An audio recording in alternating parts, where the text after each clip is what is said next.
한국교회에서는 보리를 거둘 시기에는 맥주감사절로, 쌀을 거두는 시기에는 추수감사절로 감사의 절기를 지킵니다. 맥추절이라고 하는 절기의 이름은 이 한국 문화에 맞게 번역해 놓은 것인데요.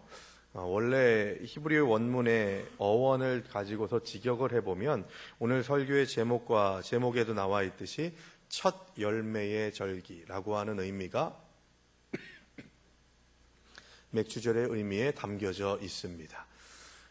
첫 열매, 이것은 대단히 중요한 의미를 갖습니다.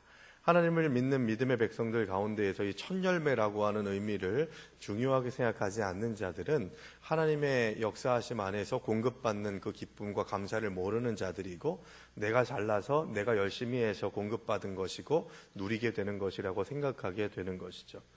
보리와 밀 같은 곡식이 주식량이었던 당시의 시대에 처음 맺은 곡식의 열매를 하나님께 드리는 것은 매우 중요한 두 가지 영적인 의미가 담겨져 있습니다.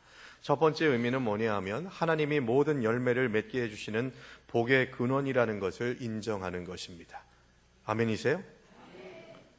그러니까 내가 삶을 살아가면서 공급받는 모든 것들이 하나님께서 복 주시는 것임을 고백하고, 그 복의 근원이 하나님이심을 고백한다는 데에 첫 열매를 드리는 그런 고백이 대단히 중요한 의미를 담고 있다는 것이죠. 여러분은 어떻습니까? 하나님께 받은 것이 어떤 게 있으세요? 많습니까? 적습니까? 오늘 왜 이러세요? 많잖아요. 네. 얼마나 감사해요. 하나님이 주신 것을 훼손하는 사람은 나지, 주신 그 상태를 보존했으면, 그대로 간직하고 잘 감당하고 성장시켰으면 더 좋은 모습들로 하나님께 쓰여졌을 텐데, 우리가 주신 것에 대해서는 생각하지 않고 지금 내가 훼손하고 무너뜨리고 낙심케 하는 그런 일들이 일어나게 된 이유에 대해서는 내가 잘못했다는 것, 내가 좋은 청직으로서의 사명을 감당하지 못했다는 것에 대해서는 회개하지 않는 모습들이 있다는 것이죠. 이 첫 열매에 대한 얘기할 때 제가 어느 책에서 봤는데요. 택시 운전기사예요.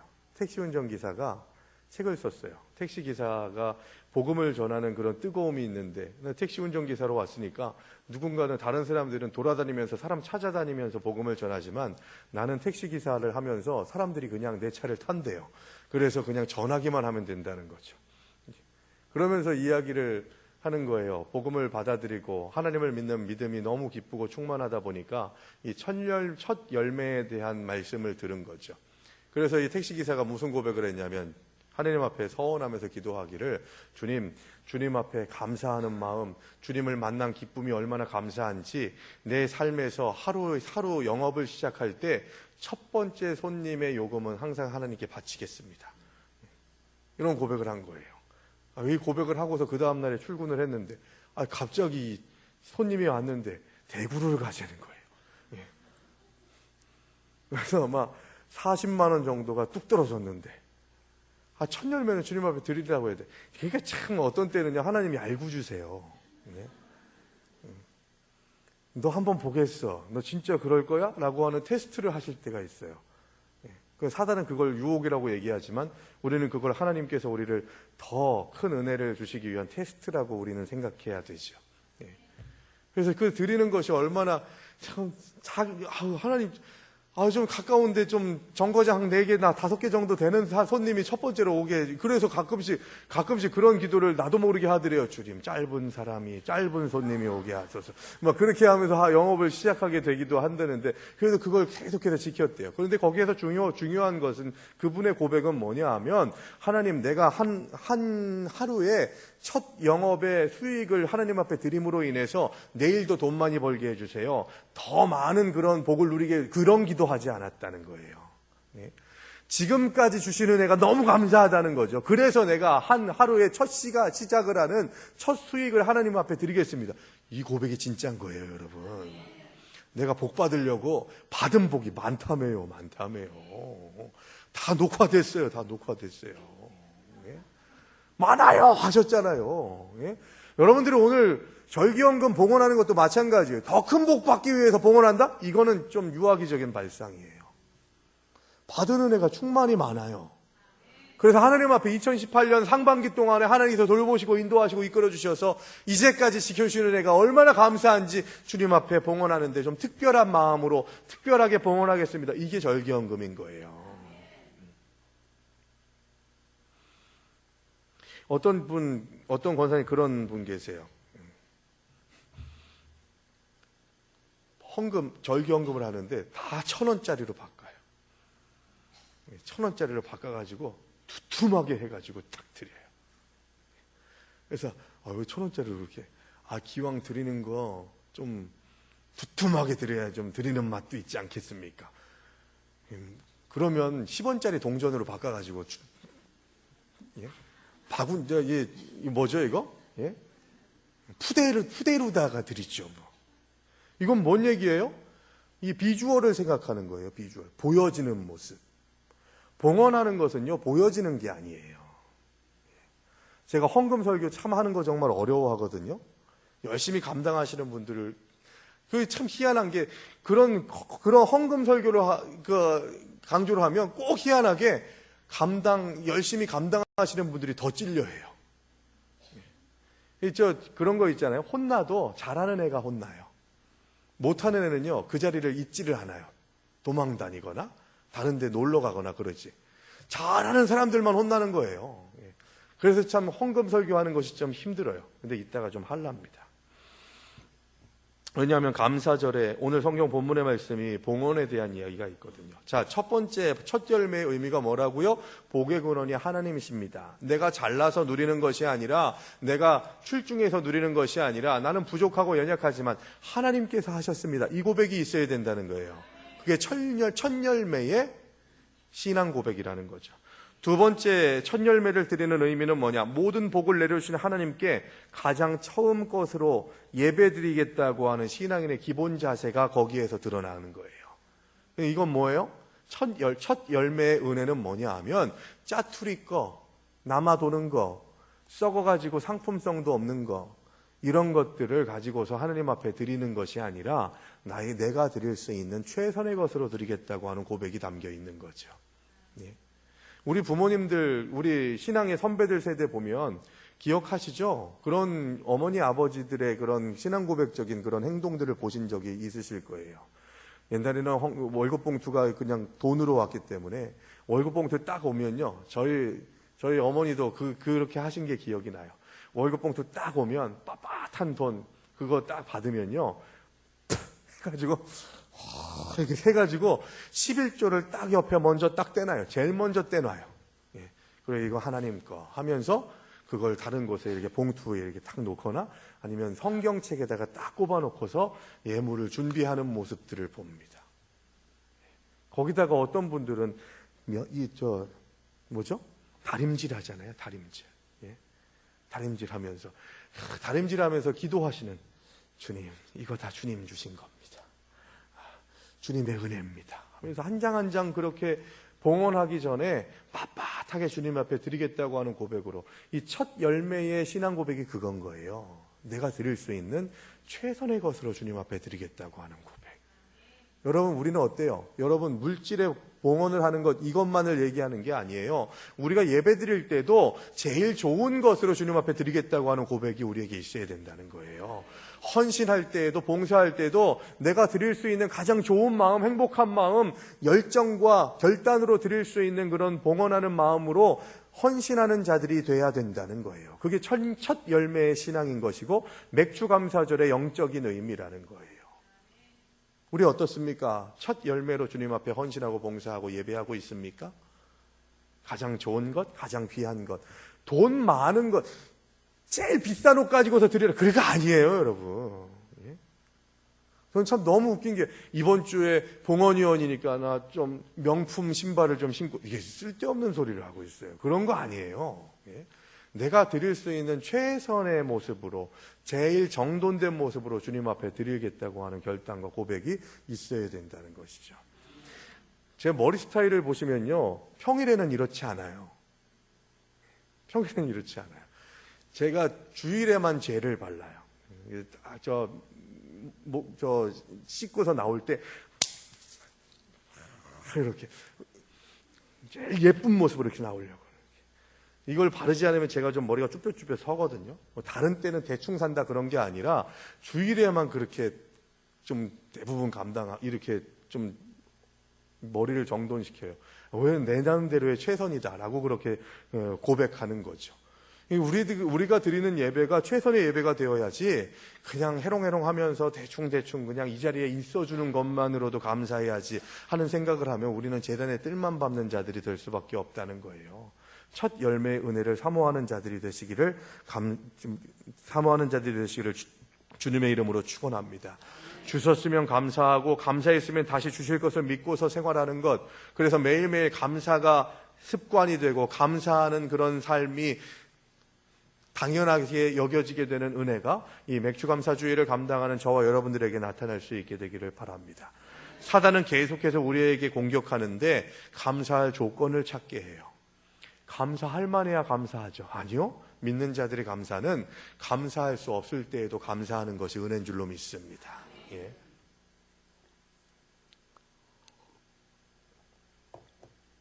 문자적인 해석보다는 실제적인 감사로 나아가는 것이 우리가 감사절을 맞이하는 자세입니다. 오늘 하루만이라도 여기까지 인도하신 에베네셀 준비해 주시고 우리의 삶을 먼저 예비해 주시는 에베네셀의 하나님께 모든 감사와 영광을 드리고 올 후반기에도 더 풍성하게 채우실 것을 확신하면서 지금까지 지내온 것 주님의 크신 은혜라고 하는 신앙 고백이 저와 여러분들의 고백이 되기를 간절히 바랍니다. 오늘 맥주절을 지키라는 신명기의 말씀 속에서 하나님이 이 시대에 우리에게 주시는 감사의 생활의 의미를 생각해 봅니다. 첫 번째로 10절의 말씀을 다시 한번 보시죠. 10절 말씀 제가 읽습니다. 내 하나님 여호와 앞에 77절을 지키되 내 하나님 여호와께서 내게 복을 주신 대로 내 힘을 헤아려 자원하는 예물을 드리라고 말씀합니다. 이 77절은 맥주절의 또 다른 이야기예요. 또 다른 절기의 이름인데 좀 달라요. 사실 조금씩 달라요. 지난 연도 2017년 7월 맥주절에 제가 그 의미에 대해서 이렇게 쭉 말씀을 드렸었어요. 한번 드렸으니까 다 기억하시겠죠. 다시 얘기하지 않겠습니다. 다음에 또 기회가 있을지 모르겠지만 오늘은 좀 급합니다. 그런데 10절의 말씀에서 우리가 주목해서 봐야 될 것이 뭐냐 하면 네게 복을 주신 대로 내 힘을 헤아려 자원하는 예물을 드리라는 이 말씀을 우린 주목해야 됩니다. 강요하거나 부담감을 주려는 의도가 없어요. 사도 바울도 예물을 드리는 태도에 대해서 세 가지를 말합니다. 이 세 가지를 사도 바울이 얘기하는데 10절의 내용과 같아요. 궤를 같이 합니다. 사도 바울이 예물을 드리는 그 태도에 대해서 뭐라고 얘기했냐면 첫 번째로는 각각 그 마음에 정한 대로 봉헌하라고 얘기합니다. 여러분, 김 집사님, 이 집사님이 얼마를 봉헌하는지 생각하지 마세요. 그건 내 분량이 아니에요. 각각 자기가 정한 대로. 오늘 10절의 말씀에서는 무슨 얘기냐면 내게 복을 주신 대로. 대단히 중요한 거예요. 100을 주셨는데 주님 앞에 드릴 것들을 11조의 개념으로 보면 10을 드려야 되는데 그 10을 온전히 드리지 않는 온전한 11조가 드려지지 않아요. 그거 온전하지 못한 겁니다. 내가 하나님 앞에 받았다고 하는 분량이 어느 정도인가를, 어떤 은혜를 받았는가를 결정하는 사람은 나예요.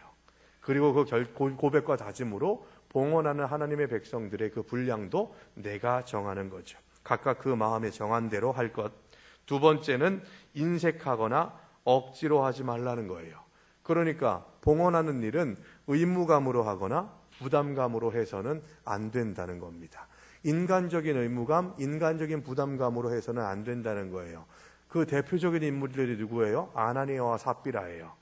의무감이나 부담감, 거기다가 공명심이 더해져서 저 바나바가 그렇게 전 재산을 봉헌하니까 사람들이 와 대단합니다라고 그렇게 얘기했으니 나도 좀 그렇게 좀 인정받아야겠다는 그런 생각. 그래서 의무감이나 나도 좀 그래도 좀 교회 중진인데 하는 생각으로, 겉으로 표출하려고 하는 생각으로 의무감이나 책임감으로만 봉헌하려 하면 하나님께서 기뻐하지 않으신다는 겁니다.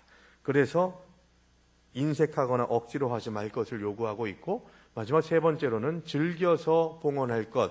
즐겨서 봉헌하라는 것은 기쁜 마음으로 봉헌하라는 거예요. 이거면은 소고기를 몇 근을 더 사는데 이런 생각으로 드리려 하는 것이, 드리려 하면은 안 된다는 것이죠. 그냥 내 것이 아닙니다 하는 고백으로 떼놓을 수 있어야 돼요. 어떤 고백으로요? 복받기 위한 마음이 아니라 주신 복에 대해서 감사하는 마음으로 봉헌하는 거예요. 그게 더 큰 복을 불러오는 은혜예요. 예? 가난한 과부가 자신의 생활비 전부를 드린 것처럼 예물의 가치는 드리는 사람의 정성 어린 마음의 무게만큼 커집니다. 믿으십니까? 많고 적음의 문제가 아니에요. 거기다가 그것을 헤아리는 것은 나예요. 그리고 그 헤아림이 내가 의도적으로 적게 했으면 하나님께서 그걸 섭섭해 하시겠죠. 안타까워 하시겠죠. 그리고 복의 문을 열어주시는 그 은혜가 점점 축소될 수도 있겠죠. 중요한 것은 그 많고 적음의 문제가 아니라 온전하게 하나님 앞에 드리겠다고 하는 결단과 다짐 위에 뭐가 있어야 되냐? 바로 내 마음이 하나님 앞에 봉헌되어져 있어야 된다는 거예요. 내 마음이 어떤 마음으로 봉헌하고 있냐는 거예요. 이거를 매달 적금을 들면은 얼마가 1년이면 얼마인데 하는 그런 생각을 가지고 봉헌하는 것은 하나님을 욕되게 하는 거예요. 하나님이 돈이 없습니까? 하나님이 뭐 돈이 필요하신 분이세요? 아니요, 절대 그렇지 않아요. 예물이 보험이나 적금은 아니지 않습니까? 보험이나 적금 드는 것처럼 봉헌 생활을 해서는 안 된다는 거예요. 나의 체면을 살려주는 증표가 되어서도 안 됩니다. 과시용으로 목소리 크게 내기 위해서 쌓는 수단이 되어서는 더더욱더 안 되겠죠. 그런데 성도들이 그런 얘기를 해요. 저분은 헌금 많이 하니까.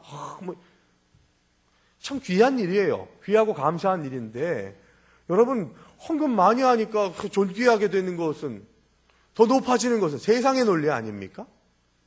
세상의 이치 아니겠어요?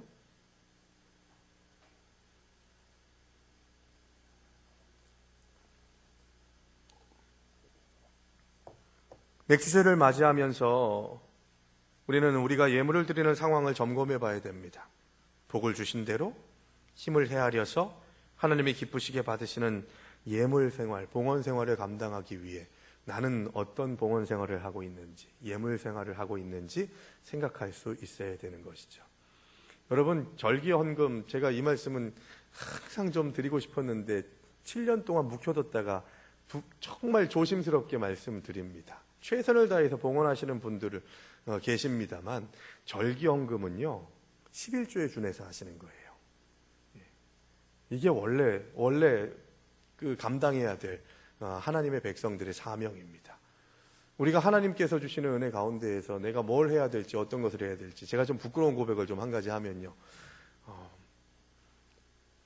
제가 좀 목사 안수가 좀 늦었어요. 일찍 탁탁탁 아무것도 쉬지 않고 쭉 갔거든요. 근데 정말 빨리 받을 수 있었는데 한 2년 정도 늦게 받았어요. 그래서 목사님 좀 준목으로 오래 있으니까 목사님 좀 목사 안수를 좀 이번에는 좀 받았으면 좋겠습니다 라고 그렇게 이야기를 하니까 목사님이 그러시는 거예요. 저 다 좋은데 당신, 나 좀 미안한 얘기지만 당신 절기헌금 생활을 제대로 하지 않아, 그렇게 얘기를 하시더라고요. 제가 제 아내 이름, 제 이름으로 5만 원 그렇게 했었거든요. 그래서 그때 알았어요. 11조에 준하는 그런 절기헌금 생활을 해야 된다는 것이 믿는 자들의, 또 목회자로서 모범을 보여야 되는 자리에 있기 때문에 그런 고백이 우리들에게 있어야 됩니다. 액수를 가지고 말씀드리는 거 아니에요, 여러분. 시험 들지 마세요. 하나님께서 주시는 그 은혜 가운데에서 내가 감당해야 될 분량이 어떤 것인지를 가르치는 것도 목사의 사명이라고 많은 장로님들이나 많은 성도님들이, 목사님은 왜 헌금 설교를 안 하세요? 그렇게 이야기를 하시는데 제가 참다가 오늘은 좀 한마디 드리는 거예요. 이것도 마찬가지예요. 제가 이렇게 하란다고 빚을 내가지고 막 그렇게 하실 필요는 없어요. 아까도 말씀드렸듯이 복을 주신 그 고백대로 힘을 헤아려서 마음에 자원하는 마음으로, 기쁨으로 드릴 수 있는 분들은 그게 그거였는데 내가 몰라서 그렇게 했구나 하는 그런 생각들을 가지고서 봉헌 생활하시고, 지금까지 감당하신 대로 감당해야 됐다고 생각하시는 분들은 감당하시는 거예요. 그러면서 목사님이 이렇게 말씀 전하셨는데 아직 저한테 그런 마음이 없으니 주님 그런 마음을 허락하여 주시옵소서. 아직은 하나님 앞에 11조에 준하는 것으로 봉헌하는 것이 아직은 아까워하는 그런 마음이 있으니 주님 이 마음이 해결되게 하셔서 하나님 앞에 더 봉헌하더라도 아까워하지 않는 마음 달라고 기도하시고 마무리 지으시면 돼요. 낙심하지 마시고 시험 들지 마시기 바랍니다. 거기다가 목사님이 우리 교회가 재정이 어렵나? 그런 거 아니에요, 여러분. 재정 어렵다고 해가지고 헌금 설교하고 그러면은 교회가 타락하게 돼 있어요. 그래서 조심스럽게 해야 되는 게 헌금 설교거든요. 그러니까 여러분, 재정이 어렵다는 등 그런 생각을 하지 마시고, 우리가 성도로서 감당해야 될 대단히 중요한 사명이라는 것, 그 정도로 받아들이시면서 우리의 헌금 생활에 대해서 점검할 수 있게 되길 바랍니다. 과부의 드랩돈이 의미 있었던 것은 그 마음이 전체가 드려졌기 때문이에요. 여러분들이 헌금의 액수가 적더라도 마음이 전체가 드려지는 그런 고백이 있으면 하나님께서 그것 온전히 받으시는 줄로 믿습니다. 자, 두 번째 11절을 봅니다. 11절 보시면 너와 내 자녀와 노비와 내 성중에 있는 레위인과 및 너희 중에 있는 객과 고아와 과부가 함께 내 하나님 여호와께서 자기의 이름을 두시려고 택하신 곳에서 내 하나님 여호와 앞에서 즐거워할지니라 라고 말씀합니다. 여러분, 여기에서 우리가 몇몇 그룹들을 보게 됩니다. 너와, 내가 포함되어야겠죠, 당연히. 그리고 내 자녀, 이것은 가정이 감사의 공동체가 되어야 한다, 이 말씀을 하고 있는 거예요. 그리고 그 다음엔 노비와, 이 노비는 어떤 내가 계속 부리는 자 아니겠습니까? 낮은 자에서 봉사하고 헌신하는 자예요. 거기다가 내 성중에 있는 레위인들은 어떤 사람들이에요? 기업을 받지 못한 자들이에요. 땅을 분배받지 못한 자들. 그래서 하나님이 그들의 기업이 될 것이다 라고 그렇게 선포한 자들이에요. 그래서 기업이 없는 자, 소유가 없는 자들을 선대하는 일들을 감당해야 된다는 것이고, 객과 고아와 과부, 약한 자들, 아파하는 자들, 외로워하는 자들, 연약한 자들을 돌봐야 된다는 거예요. 이 얘기는 뭡니까? 나만 감사하면 되지, 나만 감사의 제목이 넘쳐나면 되지 하는 그런 생각은 건강하지 못하다는 거죠. 우리의 감사의 생활은 하나님께서 나에게 주신 은혜로 다른 어려운 이웃들, 내가 돌봐야 되는 이웃들을 품는 마음가짐이 있어야 된다는 거예요.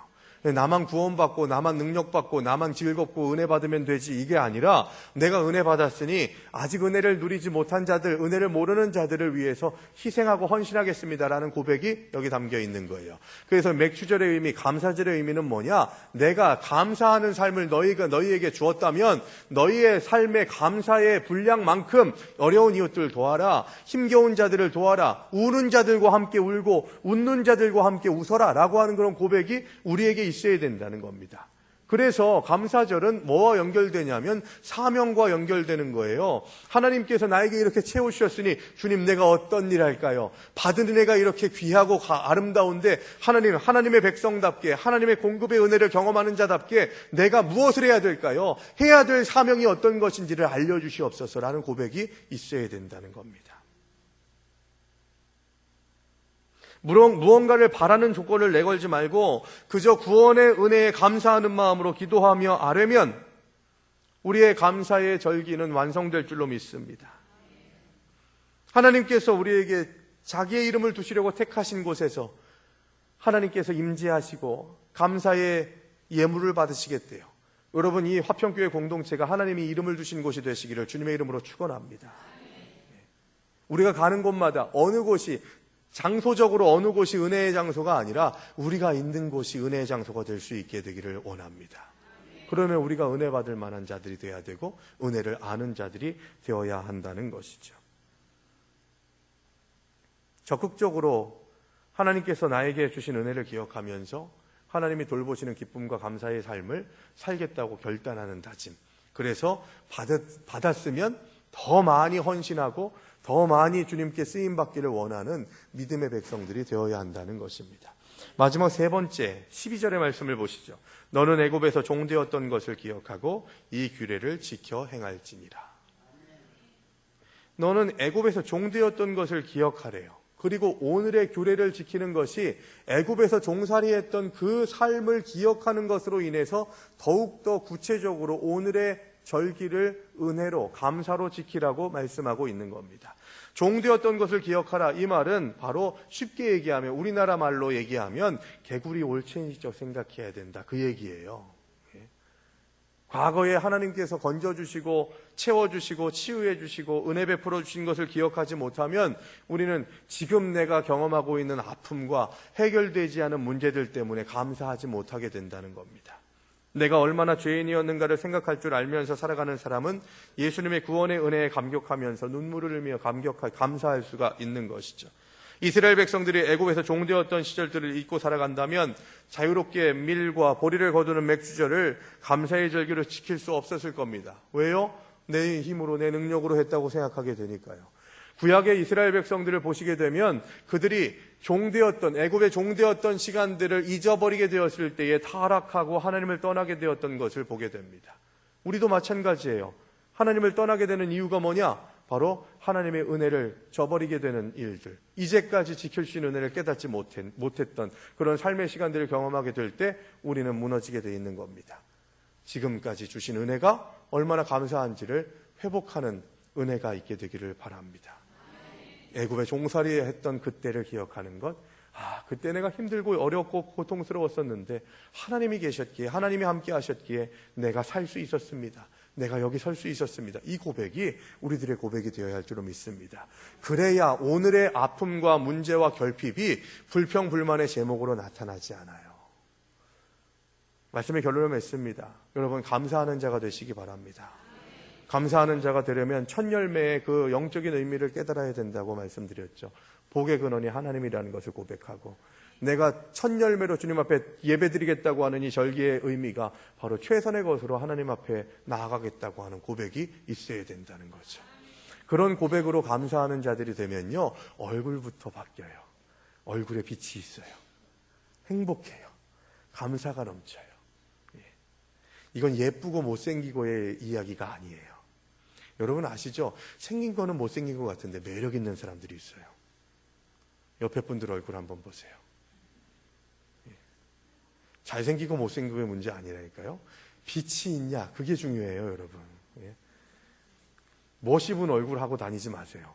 나는 주님 앞에 받은 은혜가 없는 사람입니다. 그렇게 광고하는 거하고 같은 거예요.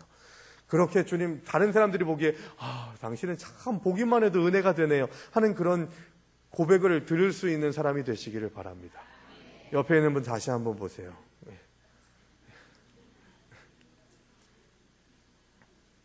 자, 이렇게 인사하십시오.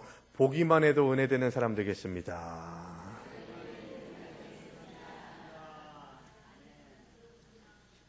이런 얘기를 할 때 웃기시네 그러지 마세요. 같이 애쓰자는 얘기죠. 제가 이 말씀을 마무리하면서 드리는 이유는 뭐냐 하면, 우리가 감사하지 않으면 나를 정죄하고 누군가를 또 정죄하게 되어 있다는 겁니다. 우리나라가 월드컵 16강에 실패했어요. 그런데 이번 월드컵을 통해서 참 안타까운 것이 뭐냐 하면 왜 이렇게 정죄하는 마음이 있는지. 국가대표로 나아가는 것 자체가 참 얼마나 벅찬 일이고 감격스러운 일입니까? 그런데 그만큼 책임도 따르거든요. 근데 이번에 아시죠? 실수를 여러 번 한 선수를 청와대 게시판에다가 청원하는데 사형시켜달라고 얘기하는. 거기다가 그 선수에 대한 것뿐만이 아니라 그 가족들도 추방해달라고 그렇게 요청하는 청원이 청와대 게시판에 많이 올라왔고요. 거기에 또 동의를 누르는, 좋아요를 누르는 사람들이 대단히 많이 있었습니다. 이게 지금 이 시대를 살아가고 있는 우리의 이웃들이 가지고 있는 생각이에요. 물론 저도 축구 보면서 좀 똑바로 하자 이렇게 얘기는 했어요. 그건 안타까움에 대한 표현이지. 어떻게 사형을 시켜달라, 그 가족들을 추방시켜달라. 거기다가 아시죠? 공항에 왔을 때 계란을 던져. 이게 뭐 하는 짓거리예요, 여러분. 저는 3경기 다 봤습니다만 만족스러웠어요. 왜냐하면 최선을 다하는 게 느껴졌거든요. 최선을 다했는데 실수하고 역량이 되지 않는 거는 그냥 안타까운 문제일 뿐이지 정죄의 문제는 아니에요, 여러분. 그러면서 그런 생각을 했습니다. 우리 한국교회 성도들 가운데에서도 그런 궁핍한 마음, 너무 날카로운 마음들을 가지고 있는 성도들이 많이 있을 텐데 정말 우리가 정신 차리고 교회가 온전해질 수 있도록 기도해야 되겠다 하는 그런 생각들을 가져야 된다는 거죠. 축구하는데 실수했다고 해가지고 사형시키는 나라가 된다면 그게 살만한 나라겠습니까?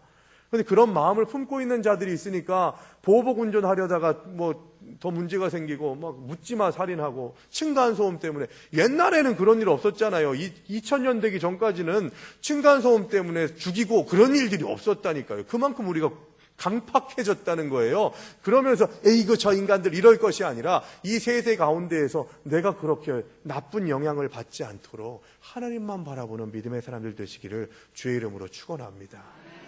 하나님의 놀라우신 역사하심이 우리들에게 있어요.